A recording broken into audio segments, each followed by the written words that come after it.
সকাল থেকে একটা ব্যস্তময় দিন, তার উপর আবার গ্যাস শেষ হয়ে গেছে।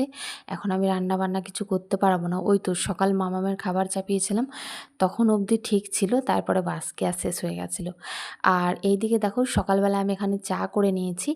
আর এটা যদি লাল চা না হয়ে দুধ চা হতো তাহলে কিন্তু জমে যেত, তাই না? আর দুধ চা আমি খেতে পারি না, কারণ হচ্ছে আমার অ্যাসিডিটির সমস্যা হয়ে যায়, তো সে কারণে। তো দেখো কালকে তো আমি কাপড়-চোপড় কিছু কাচিনি, মামামের স্কুল ছিল। তো স্কুল গেছিলাম, আবার ওকে আমি নিয়ে আসি, মানে টিফিনে থাকতে হয়। কারণ ও বলবে যে তুমি বাড়ি যেও না, তো সেজন্য।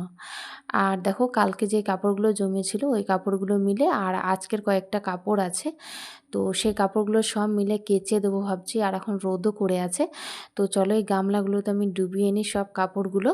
আর ওইদিকে আবার মামামের খাবার আবার বসাতে হবে। তো এই যে এক সাইড করে আমি রেখে দিলাম। আর আজকে বানাবো কুমড়ো, পেঁপে, আলু সেদ্ধ, ভাত করব, তার সাথে ডিম। কিন্তু ডিমটা সেদ্ধ করা হয়নি, কারণ হচ্ছে আমার গ্যাস শেষ হয়ে গেছিলো। আর এইদিকে দেখো এখন এটা বসিয়ে দিয়েছি, ভাগ্যিস ভাতটা হয়ে গেছিলো। তো চলো কাপড়গুলো আমার কাচা হয়ে গেছে। আর আজকে জানো তো ছাদে খুবই মানে জোরে আর কি হাওয়া দিচ্ছিল।